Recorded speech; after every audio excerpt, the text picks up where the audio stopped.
أعوذ بالله من الشيطان الرجيم بسم الله الرحمن الرحيم رب اشرح لي صدري ويسر لي أمري واحلل عقدة من لساني يفقهوا قولي واجعل لي وزيرا من أهلي رب زدني علما رب زدني علما رب زدني علما آمين بسم الله الرحمن الرحيم السلام علیکم ورحمۃ اللہ وبرکاتہ۔ کیسے ہیں آپ سب؟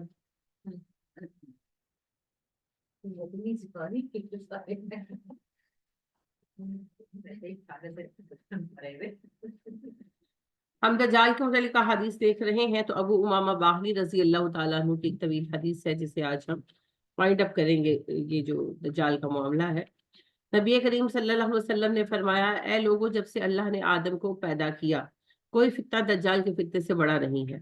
اللہ نے جس نبی کو بھی بھیجا اس نے اپنی امت کو دجال سے ڈرایا۔ میں آخری نبی ہوں اور تم آخری امت ہو، تو لازماً تمہاری طرف خروج کرے گا دجال۔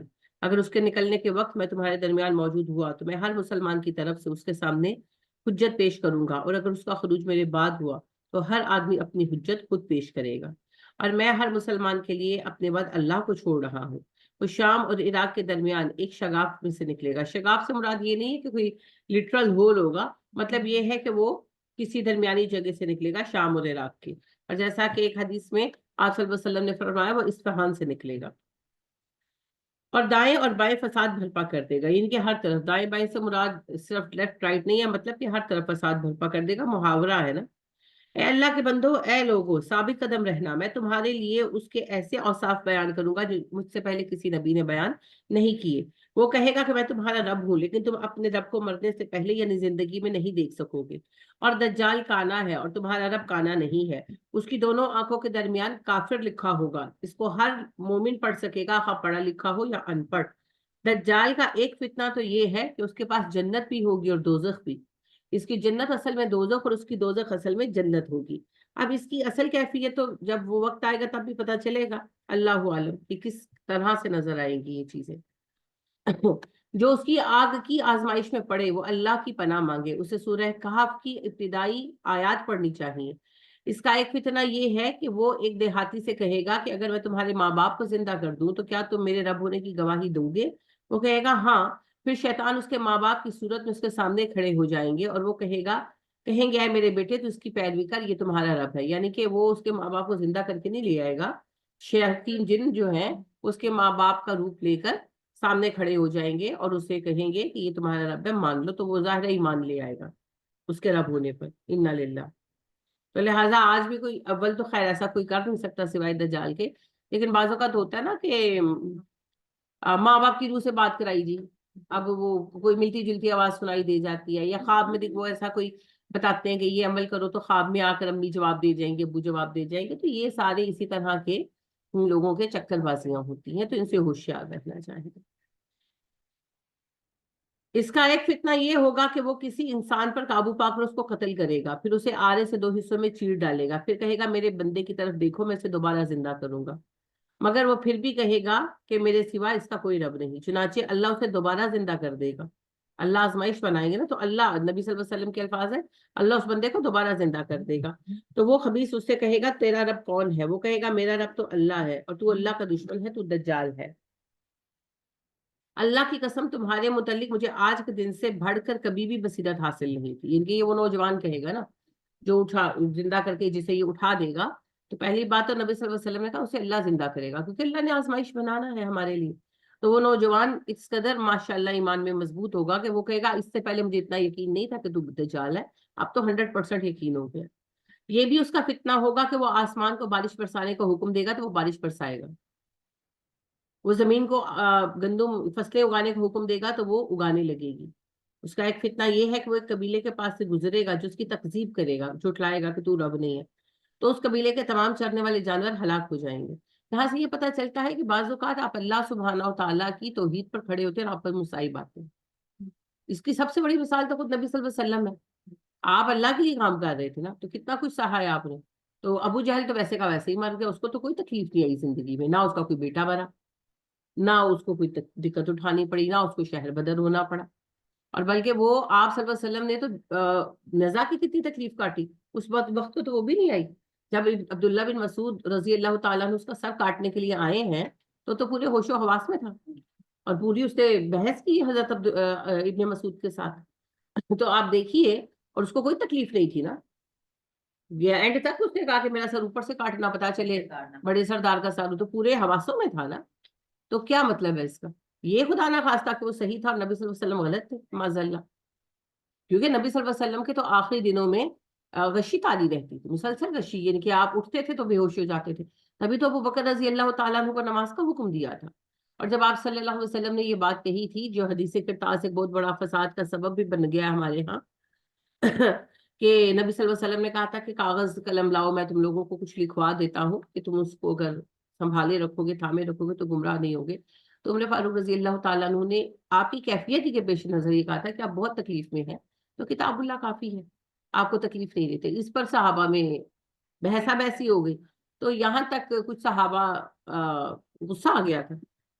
تو کچھ صحابہ نے یہاں تک کہا کہ نبی صلی اللہ علیہ وسلم پر تو ہذیانی کیفیت طاری ہے واسطے. حالانکہ نبی کے حواس بحال رہتے ہیں، آپ صلی اللہ علیہ وسلم بے ہوش ضرور ہو رہے تھے، مگر آپ کی عقل میں یا شعور میں کوئی خلل نہیں آیا تھا. تو بہرحال وہ ان کا مقصد کوئی آپ صلی اللہ علیہ وسلم کو انسلٹ کرنا نہیں تھا. انہوں نے غصے میں کہہ دی ایسی باتیں. عمر نے نہیں کہی تھی، دوسرے صحابہ نے، گروہ بن گئے نا، ایک گروہ کہہ رہا تھا کہ لانا چاہیے، ایک گروہ کہہ رہا تھا کہ عمر سے ہی کہہ رہے. تو وہ بحث جب ہوئی تو بحث مباحثے میں یہاں تک جو ہے الفاظ کہے گئے. اب مقصد کہنے کا میرا یہ ہے کہ نبی صلی اللہ علیہ وسلم کو تکلیف تھی نا، اور وہ تکلیف، اور پھر آپ صلی اللہ علیہ وسلم نے ان کو کہا نکل جاؤ یہاں سے، چلے جاؤ، میرے سے دانے شور مت مچو. تو پھر سارے کمرے سے باہر آ گئے، وہ بات وہیں کی وہیں رہ گئی. تو آج تک یہ بحث ہوتی ہے کہ جی نبی صلی اللہ علیہ وسلم لکھ دیتے تو جھگڑا نہ ہوتا.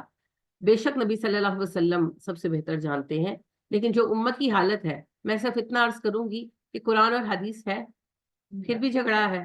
تو اگر آپ صلی اللہ علیہ وسلم لکھوا جاتے تب بھی انہوں نے رستہ نکال لینا تھا. کیونکہ فساد کرنے کا سبب کیا ہے؟ ضد، بغیوں بینکم، تمہاری باہمی ضد. تو ضد کا حال آپ دیکھیں، کسی حال میں ہم نے نہیں ماننا، کچھ بھی نہیں ماننا، ہر بات کی ہم نے بحث نکال لی جانی ہے، نکال لی جانی ہے، نکال لی جانی. تو یہ تو خیر بیچ میں بات آ گئی. میرے کہنے کا مطلب یہ ہے کہ اس بات سے نہ گھبرایا کرے. زندگی میں ایسا ہوتا ہے، مثلا آپ اس کا سب کچھ صحیح چل رہا ہے اور مزاروں پہ چڑھا گیا، آپ چڑھا اور سب کچھ کر رہے ہیں، پھر آپ کو توحید کا شعور آتا ہے، آپ کو قرآن پڑھ لیتے ہیں خوش قسمتی سے، یا کوئی سمجھاتا ہے اور آپ کو بات سمجھ آ جاتی ہے، اب چھوڑ دیتے ہیں، اب آزمائش شروع ہو جاتی ہے کسی وجہ سے اور چیزیں بگڑ جاتی ہیں. تو شیطان پھر پہلا وہم کیا ڈالتا ہے؟ بزرگان دین ناراض ہو، تم سے بزرگ ناراض ہو گئے. سیدھی سی بات ہے، یہ وہم آتا ہے دل میں، تو اس وقت پھر انسان پریشان ہوتا ہے. تو ان آزمائشوں میں ثابت قدم رہے، نبی صلی اللہ علیہ وسلم کو یاد کریں. اما خدیجہ سے شادی کے بعد آپ کی زندگی تو سموتھ تھی، آپ مکہ کے سب سے رئیس آدمی تھے، آپ کی یعنی بہت عزت تھی، بڑا مقام تھا، بہترین کاروبار تھا، سب کچھ تھا. اعلان نبوت کرنے کی دیر ہے تو پھر آپ دیکھیں کہ ایسی مشکلات میں پھنسے ہیں. تو کیا آپ صلی اللہ علیہ وسلم خدا نخواستہ غلط تھے؟ آپ تو اللہ کا کام کر رہے تھے. پھر پرابلم کہاں پر تھی؟ پرابلم یہیں پر تھی. اللہ آزمائیں گے، صرف دعوے سے کام نہیں چلے گا. تو یہ نہیں گھبرانا. دجال کے ساتھ بھی آزمائش یہی ہوگی کہ آپ صلی اللہ علیہ وسلم فرماتے ہیں وہ ایک قبیلے کے پاس سے گزرے گا جو دجال کی تکذیب کرے گا. کیا تکذیب کرے گا؟ وہ کہے گا مجھ پر ایمان لاؤ، کہیں گے تو رب نہیں ہے، ہم نہیں تجھ پر ایمان لاتے، ہمارا رب اللہ ہے. اب وہ صحیح ہوگا نا قبیلہ، مگر کیا ہوگا کہ اس کے جانور ہلاک ہو جائیں گے اور ان کے ہاں قحط سالی ہو جائے گی، فصلیں سڑ جائیں گی.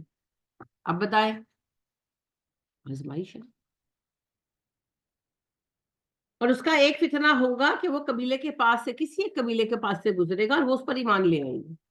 وہ ایمان لے آئیں گے تو آسمان سے بارشیں برسنے لگیں گی، نباتات خوب اگیں گی اور زمین خوب فصلیں اگائے گی، اور ان کے مویشی اسی دن سے بہت موٹے تازے ہو جائیں گے. ان کے پہلو تن جائیں گے، یعنی کہ تھن جو ہیں وہ تن جائیں گے. اور پہلو تن جانا، گوشت زیادہ ہوتا ہے تو جانور ایسے فٹ ہو جاتا ہے نا، فٹ ہو جائیں گے، اور ان کے تھن دودھ سے بھر جائیں گے. یہ اللہ کی آزمائش ہوگی. یہ اتنا کر نہیں سکتا اللہ، ہمارے لیے آزمائش کا سبب بنا دیں گے کہ جو اس کا اقرار کرے گا وقتی طور پر اس کو نعمتیں مل جائیں گی، اور جو اس کا انکار کرے گا ان پر آزمائش آ جائے گی. تو یہ بھی اس کا فتنہ ہوگا. تو اس سے گھبرانا نہیں ہے. اپنے بچوں کو یہ چیزیں سمجھانی ہے، بتانی ہے. اگر قرآن سے جڑے ہوں گے تو یہ باتیں ہوں گے، ورنہ اس طرح تو پتہ ہی نہیں پتا چلے گا نا. بالکل بالکل. اور آپ دیکھیں ایسا ہوتا ہے، یعنی کہ آپ دیکھیں کہ ہمارے پنجاب کے گجروں میں یہ بات پائی جاتی ہے بڑی، کہ جی اگر داتا صاحب پر آ کر دودھ نہیں چڑھائیں گے تو ہمارے جانور دودھ دینا چھوڑ دیں گے. تو بعض اوقات کچھ ایسے واقعات یعنی کہ ہو بھی جاتے، وہ داتا صاحب پر دودھ نہ چڑھانے کی وجہ سے نہیں ہوتے، اللہ آزمائش میں ڈال دیتے. تو لہٰذا اللہ پر ایمان رکھنا ہے، ہمیشہ ہی یاد رکھنا ہے کہ دنیا دار العمل نہیں ہے، سوری دار الجزا نہیں ہے، سوری میں الٹ کیا گئی، دنیا دار الجزا نہیں ہے، دار العمل. اس دنیا میں جو کچھ بھی ہوتا ہے وہ اللہ کے حکم کے تحت آزمائشوں کی مختلف شکلیں ہیں. جزا تو آخرت میں ملے گی. توحید پر کھڑے ہونے کی جزا بھی اللہ کے ہاں ہے، اور شرک کی سزا بھی اللہ کے ہاں. تو لہٰذا یہاں پر گھبرانا نہیں ہے، جو گزرے سو گزرے، توحید کا دامن نہیں چھوڑنا، اسلام کا دامن نہیں چھوڑنا، بس باقی اللہ خیر کر دے گا انشاءاللہ. کیونکہ جس کے دل میں ایمان ہے نا وہ تو انشاءاللہ بخشا جائے گا.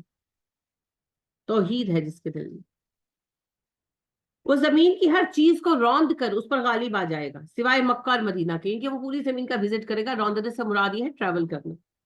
سوائے مکہ اور مدینہ کے، وہ ان کے جس راستے کی طرف آئے گا وہاں سے فرشتے تلوار سونتے ہوئے ملیں گے، ان کی تلواریں پکڑے ہوئے، حتیٰ کہ وہ بنجر زمین کے ایک موڑ پر ایک قسم کی سرخ زمین پر پڑاؤ ڈالے گا.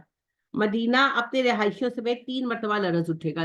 زلزلے کے 3 بڑے جھٹکے آئیں گے نا مدینہ میں، جس سے گھبرا کر مدینہ کے کچھ لوگ مدینہ سے نکل جائیں گے جو دراصل منافق ہوں گے. اللہ کے نبی فرماتے ہیں مدینہ اپنے رہائشیوں سمیت 3 مرتبہ لرز اٹھے گا، اور اس میں رہنے والا ہر منافق مرد اور عورت نکل کر دجال کی طرف چلے آئیں گے. یعنی کہ زلزلے کے جھٹکے آئیں گے جس سے گھبرا کر منافق مدینہ چھوڑ جائیں گے. وہ خبیث مدینہ سے اس طرح ہی دور ہٹ جائے گا جیسے دھوکنی لوہے کا میل کچیل دور کر دیتی ہے. یعنی کہ مدینے کے پاس نہیں آ سکے گا نا. دھوکنی بھٹی کو کہتے ہیں، تو بھٹی میں جب لوہے کو پگھلاتے ہیں تو وہ صاف ہو جاتا ہے نا، اسی طرح دجال دور ہو جائے گا، اور دجال کے ساتھ ساتھ منافق بھی. اس دن کو نجات کا دن کہا جائے گا، یعنی کہ وہ مدینے کے پاس پڑاؤ ڈالے گا نا، پھر وہ جب زلزلے کے جھٹکے محسوس ہوں گے تو ڈر کر یہ خود بھی کم بخت پیچھے ہٹ جائے گا. تو حرمین کے لوگوں کو اندر اندر فکر تو ہوگی کہ کہیں اٹیک نہ کرتے، انسان ہے نا، فکر تو ہوتی ہے. تو وہ پھر پیچھے ہٹ جائے گا تو خوش ہوں گے کہ آج ہماری جان چھوٹ گئی، دجال چلا گیا، حرمین سے تو چلا گیا. پوچھا گیا ان دنوں عرب کہاں ہوں گے؟ آپ صلی اللہ علیہ وسلم نے فرمایا وہ ان دنوں تھوڑے ہوں گے. کیوں تھوڑے ہوں گے؟ ملحمت الکبریٰ ہونی ہے نا، وہ بڑی جنگ ہونی ہے نا، جس میں نبی صلی اللہ علیہ وسلم نے کہا تھا کہ عربوں کی اتنی ہلاکتیں ہوں گی کہ اگر ایک آدمی کے 100 بیٹے ہوں تو 99 مر جائیں گے اور ایک زندہ بچے گا. تو ظاہری بات ہے پھر کتنے عرب باقی بچیں گے؟ عربوں کی بڑی تعداد وہ جو جنگ عظیم ہونی ہے، ملحمت الکبریٰ ہونی ہے، اس میں مارے جائیں گے. ان میں ایک مرد صالح مسلمانوں کا امام ہوگا، امام مہدی، جس دوران ان کا امام آگے بڑھ کر ان کو صبح کی نماز پڑھا رہا ہوگا. فجر کی اقامت کہیں جا چکی ہوگی. اس صبح عیسیٰ کا نزول ہوگا. ظاہر ہے کہ یہ دجال کا زمین پر 48 ڈے ہوگا، 40واں دن ہوگا. تو امام الٹے پاؤں پیچھے ہٹ جائے گا، یعنی کہ ابھی اقامت کے بعد کھڑے ہوں گے امام مہدی، تو عیسیٰ آ جائیں گے نا، تو وہ ان کو کہیں گے کہ آپ نماز پڑھائیں، تاکہ عیسیٰ آگے بڑھ کر نماز پڑھائیں. عیسیٰ ان کے دونوں کاندھوں پر ہاتھ رکھ کر کہیں گے آگے بڑھیے اور جماعت کرائیے، کیونکہ اقامت تو آپ کے لیے کہی گئی ہے، اس لیے نماز بھی امام پڑھائے گا. یعنی وہ کہیں گے اقامت آپ کے لیے تھی تو آپ ہی امامت کروائیں گے. جب وہ امام چلا جائے گا تو حضرت عیسیٰ کہیں گے دروازہ کھول دو. دروازہ کھول دیا جائے گا. دروازے کے پیچھے 70,000 یہودیوں سمیت دجال موجود ہوگا. ان میں سے ہر ایک کے پاس تیز تلوار ہوگی. جب دجال حضرت عیسیٰ علیہ السلام کو دیکھے گا تو اس طرح پگھلنے لگے گا جیسے نمک پانی میں پگھلتا ہے، اور پھر وہ بھاگ جائے گا. حضرت عیسیٰ علیہ السلام اسے لد شرقی یعنی کہ لد کے مشرقی دروازے پر پکڑ لیں گے اور وہیں اسے قتل کر دیں گے. اللہ تعالیٰ یہودیوں کو شکست دے گا.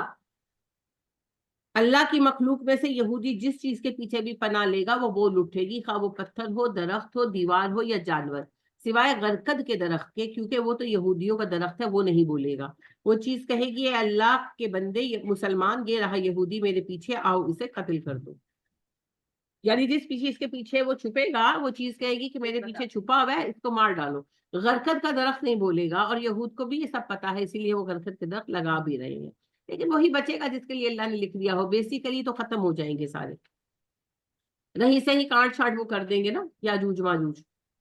حضرت عیسیٰ علیہ السلام کی حیثیت میری امت کے درمیان ایک انصاف پسند جج اور ایک عادل امام کی ہوگی. یعنی کہ نبی کی حیثیت سے نہیں آئیں گے نا، امیر المومنین کی حیثیت سے آئیں گے. وہ صلیب توڑ دیں گے، شرک ختم ہو جائے گا نا. صلیب نشان ہے نا شرک کا، بہت بڑا نشان ہے.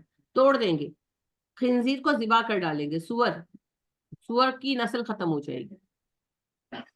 جزیہ ساکت کر دیں گے. جزیہ کیا ہوتا ہے؟ جزیہ وہ فنڈ ہوتا ہے جو غیر مسلموں سے ان کی حفاظت کے لیے لیا جاتا ہے. تو شرط ہو جائے گی نا کہ صرف اسلام قبول کیا جائے گا، تو جب غیر مسلم نہیں رہیں گے تو جزیہ کس دی؟